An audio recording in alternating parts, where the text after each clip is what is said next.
В один летний день пенсионер Иван Петрович, бывший сельский врач, как обычно вышел на прогулку в лес возле своего дома.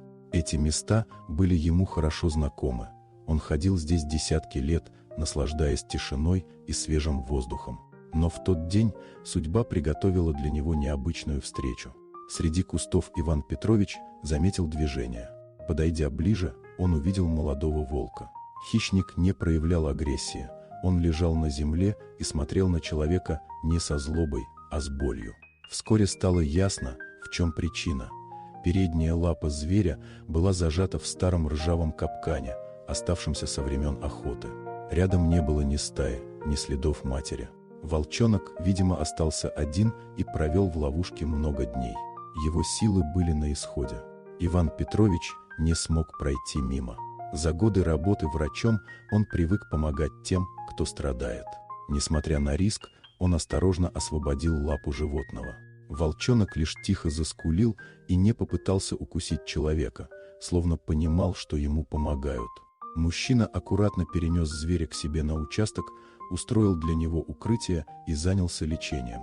Он наложил шину, обрабатывал рану, кормил и следил за состоянием пациента. Волчонка он назвал Серым. Дни шли, и Серый постепенно поправлялся. Он оставался осторожным, не подпускал к себе посторонних, но к Ивану Петровичу относился по-особенному.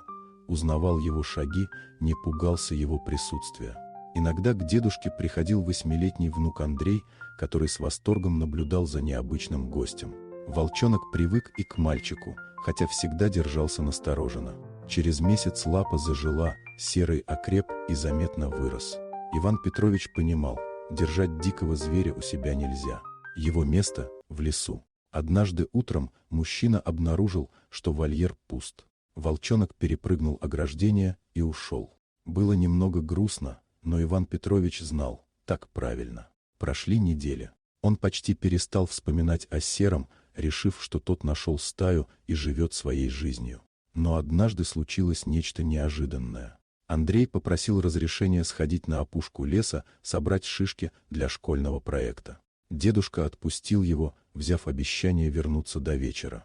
Однако мальчик не пришел вовремя. Когда начало темнеть, Иван Петрович забеспокоился и отправился на поиски. Он ходил по тропам, звал внука, но слышал лишь шум ветра. Лес становился все мрачнее, а тревога росла. В этих местах водились и медведи, и волки.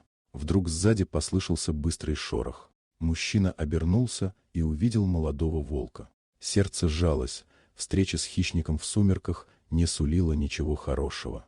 Но поведение зверя было странным. Он не рычал и не приближался. Волк посмотрел на человека, сделал несколько шагов в сторону леса и оглянулся, будто приглашая идти за ним. При этом он слегка прихрамывал. Иван Петрович понял – это Серый. Доверившись интуиции, он пошел следом. Волк двигался медленно, постоянно проверяя, идет ли за ним человек. Через несколько минут из кустов выбежал Андрей, испуганный, уставший, но невредимый. Оказалось, мальчик заблудился и не мог найти дорогу.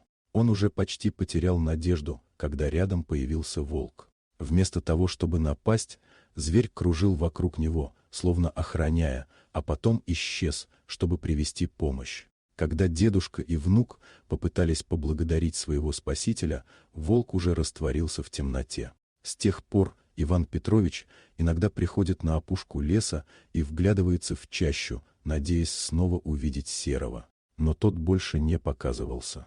Мужчина уверен, где-то в глубине леса живет волк, который помнит человеческую доброту и никогда не причинит вреда тому, кто однажды спас ему жизнь.